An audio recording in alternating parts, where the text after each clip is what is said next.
Sir Thomas Sean Connery is a retired Scottish actor and producer who has won an Academy Award, 2 BAFTA Awards and 3 Golden Globes. He was knighted by Elizabeth II in July 2000 and received the Kennedy Center Honors in the U.S. Connery is best known for portraying the character James Bond, starring in 7 Bond films between 1962 and 1983. In 1988, Connery won the Academy Award for Best Supporting Actor for his role in The Untouchables. His film career also includes such films as Marnie, The Name of the Rose, The League of Extraordinary Gentlemen, Indiana Jones and The Last Crusade, The Hunt for Red October, Highlander, Murder on the Orient Express, Dragonheart, and The Rock. Connery has been polled as the greatest living Scot and Scotland's greatest living national treasure. In 1989, he was proclaimed sexiest man alive by People magazine, and in 1999, at age 69, he was voted sexiest man of the century. Early life. Thomas Sean Connery, named Thomas after his grandfather, was born in Fountainbridge, Edinburgh, Scotland on 25 August 1930. His mother, Euphemia McBain, Effie, was a cleaning woman, and his father, Joseph Connery, was a factory worker and lorry driver. His paternal grandfather's parents emigrated to Scotland from Ireland in the mid-19th century.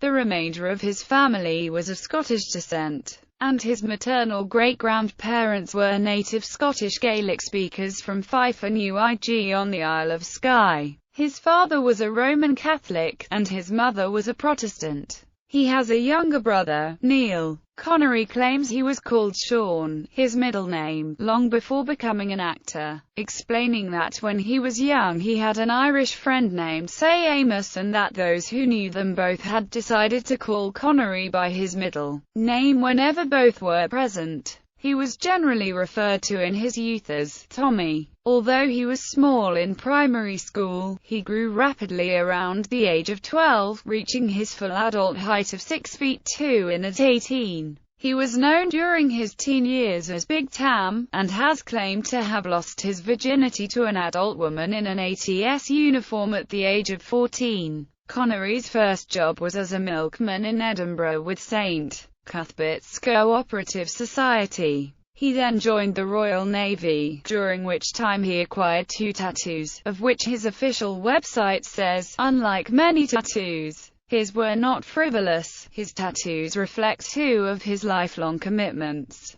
his family and Scotland.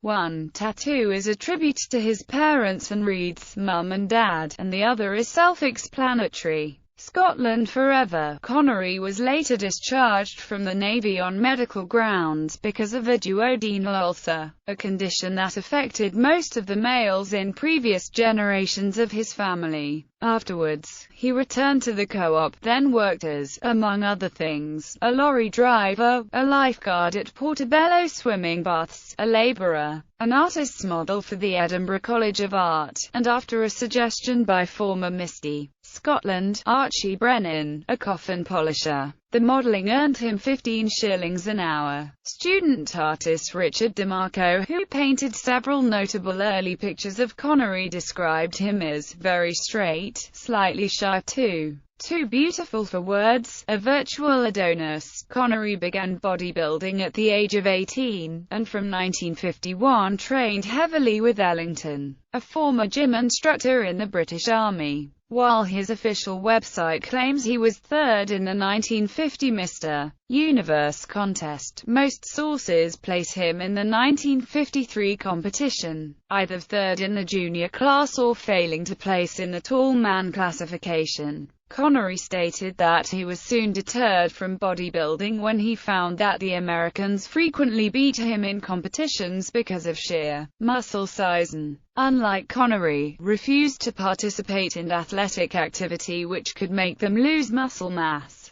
Connery was a keen footballer, having played for Bunny Rigrose in his younger days. He was offered a trial with East Fife. While on tour with South Pacific, Connery played in a football match against a local team that Matt Busby, manager of Manchester United, happened to be scouting. According to reports, Busby was impressed with his physical prowess and offered Connery a contract worth £25 a week immediately after the game. Connery admits that he was tempted to accept, but he recalls, "I realized that a top-class footballer could be over the hill by the age of 30. And I was already 23. I decided to become an actor and it turned out to be one of my more intelligent moves." Career. 1950s. Looking to pick up some extra money, Connery helped out backstage at the King's Theatre in late 1951. He became interested in the proceedings, and a career was launched during a bodybuilding competition held in London in 1953. One of the competitors mentioned that auditions were being held for a production of South Pacific, and Connery landed a small part as one of the CB's chorus boys. By the time the production reached Edinburgh, he had been given the part of Marine CPL. Hamilton Stevenson was understudying two of the juvenile leads, and his salary was raised from £12 to £14.10 a week. The production returned the following year out of popular demand, and Connery was promoted to the featuring role of Lieutenant Buzz Adams, which Larry Hagman had portrayed in the West End. While in Edinburgh, Connery was targeted by the notorious Valdor Gang, one of the most ruthless gangs in the city. He was first approached by them in a billiard hall on Lothian Street, where he prevented them from stealing from his jacket, and was later followed by 6 gang members to a 15-feet-high balcony at the Palais. There Connery launched an attack single-handedly against the gang members, grabbing one by the throat and another by biceps, and cracked their heads together. From then on he was treated with great respect by the gang and gained a reputation as a hard man. Connery first met Michael Caine at a party during the production of South Pacific in 1954, and the two would later become close friends. During the production of South Pacific at the Opera House, Manchester over the Christmas period of 1954, Connery developed a serious interest in the theatre through American actor Robert Henderson, who lent him copies of the Henrik Ibsen works Hedda, Gabler, The Wild Duck, and When We Dead Awaken, and later listed works by the likes of Marcel Proust, Leo Tolstoy, Ivan Turgenev, Bernard Shaw, James Joyce, and William Shakespeare for him to digest. Henderson urged him to take elocution lessons and got him parts at the Maida Vale Theatre in London, and he had already begun pursuing a film career, playing an extra in Herbert Wilcox's 1954 musical Lilacs in the Spring alongside Anna Neagle. Although Connery had secured several roles as extras, he was struggling to make ends meet, and was forced to accept a part-time job as a babysitter for journalist Peter Noble and his actress wife Mary, which earned him 10 shillings a night. He met Hollywood actress Shelley Winters one night at Noble's house, who described Connery as one of the tallest and most charming and masculine Scotsmen she'd ever seen, and later spent many evenings with the Connery brothers drinking beer. Around this time Connery was residing at TV presenter Hugh Gardner's house. Henderson landed Connery a role in a £6 a week Q Theatre production of Agatha Christie's Witness for the Prosecution, during which he met and became friends with fellow Scott Ian Bannon. This role was followed by Point of Departure and A Witch in Time at Q, a role as Pentheus opposite Yvonne Mitchell in The Backer at the Oxford Playhouse, and a role opposite Jill Bennett in Eugene O'Neill's production of Anna Christie. During his time at the Oxford Theatre, Connery won a brief part as a boxer in the TV series The Square Ring, before being spotted by Canadian director Alvin Rakoff, who gave him multiple roles in The Condemned, shot on location in Dover in Kent. In 1956, Connery appeared in the theatrical production of Epitaph, and played a minor role as a hoodlum in the Ladies of the Manor episode of The Dixon of Dock Green. This was followed by small television parts in Sailor of Fortune and the Jack Benny program. In the spring of 1957, Connery hired agent Richard Hatton, who got him a role as Spike a minor gangster with a speech impediment in Montgomery Tully's No Road Back alongside Skip Homire, Paul Carpenter, Patricia Dainton and Norman Willand. In April 1957, the aforementioned Alvin Rakoff, after being disappointed by Jack Palance, decided to give the young actor his first chance in a leading role and cast Connery as Mountain McClintock in BBC TV's outstanding production of Requiem for a Heavyweight, which also starred Warren Mitchell and Jacqueline Hill. He then played a rogue lorry driver Johnny Yates in Cy Endfield's Hell Drivers alongside Stanley Baker, Herbert Lom, Peggy Cummins and Patrick McGoohan. Later in 1957, Connery appeared in Terence Young's poorly received MGM action picture Action of the Tiger opposite Van Johnson, Martine Carroll, Herbert Lom and Gustavo Rojo. The film was shot on location in southern Spain. He also had a minor role in Gerald Thomas's thriller Time Lock as a welder, appearing alongside Robert Beatty, Lee Patterson, Betty McDowell and Vincent Winter, which commenced filming on 1 December 1956 at Beaconsfield Studios. In 1958, he had a major role in the melodrama Another Time, Another Place as a British reporter named Mark Trevor, caught in a love affair opposite Lana Turner and Barry Sullivan. During filming, star Lana Turner's possessive gangster boyfriend, Johnny Stompanatter, who was visiting from Los Angeles, believed she was having an affair with Connery. He stormed onto the set and pointed a gun at Connery, only to have Connery disarm him and knock him flat on his back. Stompanatter was banned from the set. Connery later recounted that he had to lie low for a while after receiving threats from men linked to Stompanatto's boss, Mickey Cohen. In 1959, Connery landed a leading role in Robert Stevenson's Walt Disney Productions film Darby O'Gill and the Little People alongside Albert Sharp, Janet Monroe, and Jimmy O'Dea. The film is a tale about a wily Irishman and his battle of wits with leprechauns.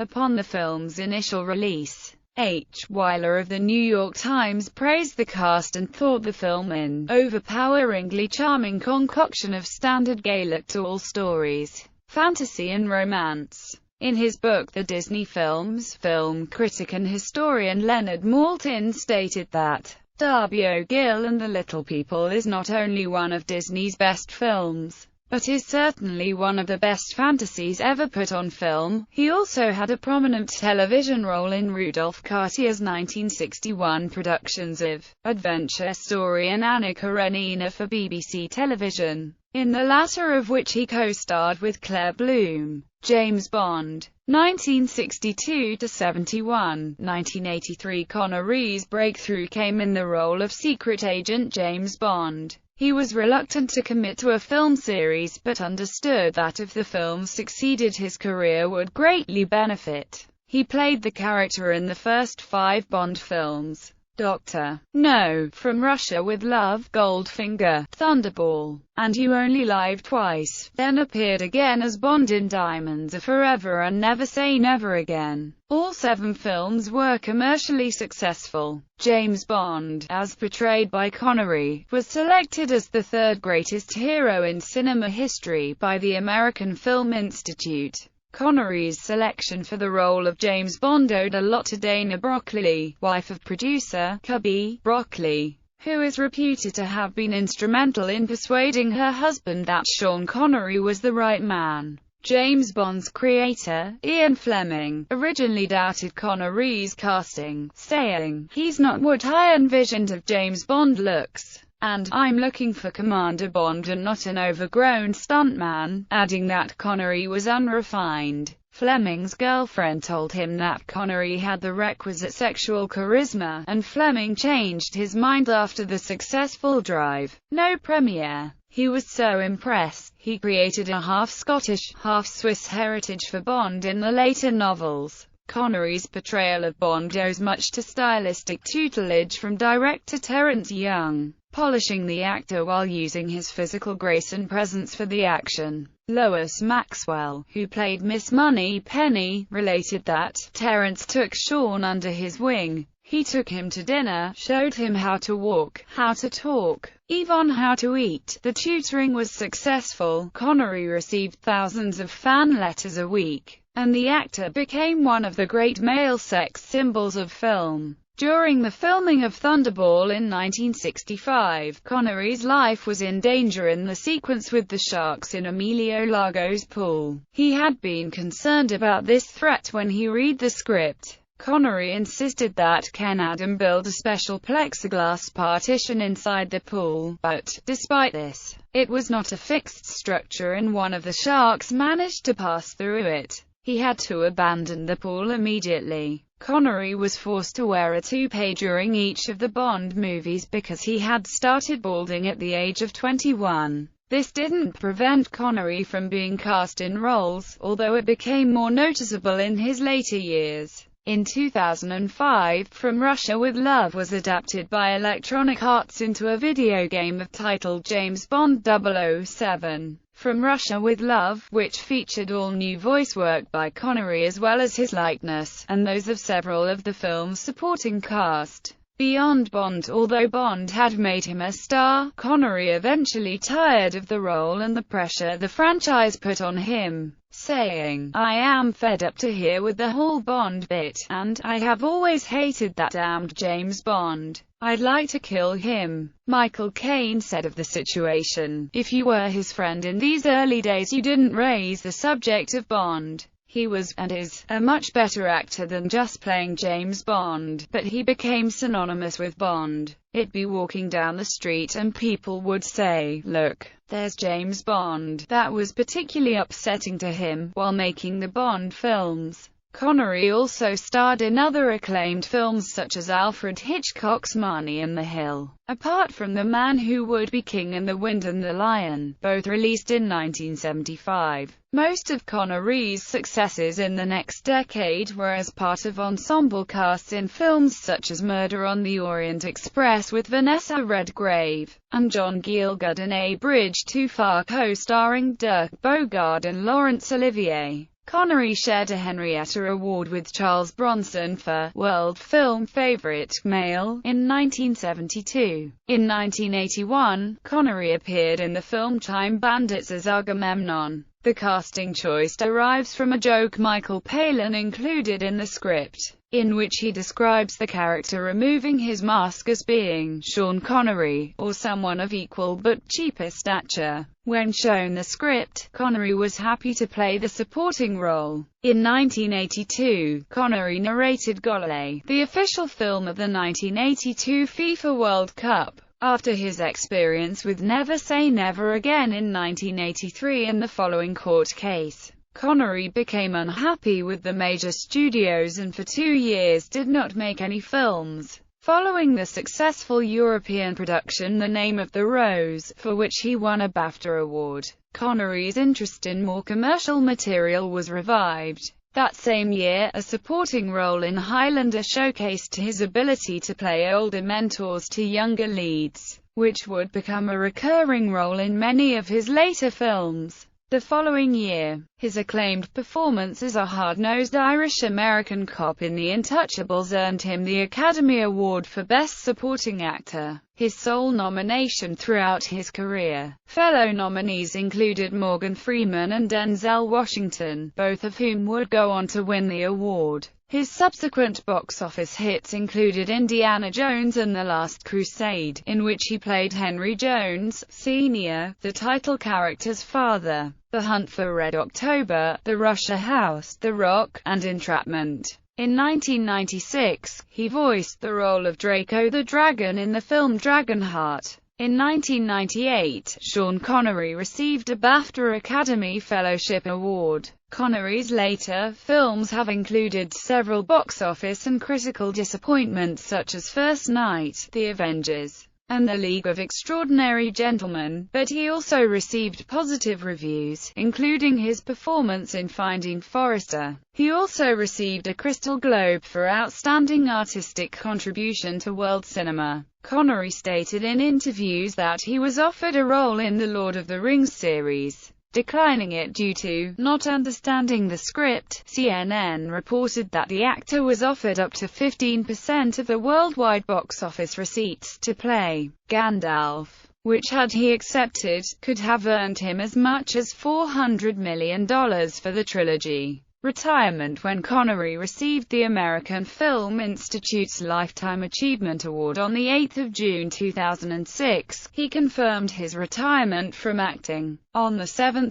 June 2007, he denied rumors that he would appear in the fourth Indiana Jones film, stating that retirement is just too much damned fun. Connery returned to voice acting, playing the title character in the animated short So Billy the Vet. And in 2005 he recorded voiceovers for a new video game version of his Bond film From Russia with Love. In an interview on the game disc, Connery stated that he was very happy that the producers of the game had approached him to voice Bond and that he hoped to do another one in the near future. In 2010, he reprised his role in an expanded 80-minute version of Sir Billy, serving also as executive producer. In 2010, a bronze bust sculpture of Connery was placed in the capital city of Estonia. In the film Transformers: Dark of the Moon, the character Sentinel Prime's features were mostly based on Connery. When Leonard Nimoy was to voice the role, however, the effects were altered to incorporate Nimoy's acting as well. Director Sam Mendes confirmed that Connery was considered being cast in the Kincaid role taken by Albert Finney in Skyfall, but stated the idea was shelved as being distracting to the film.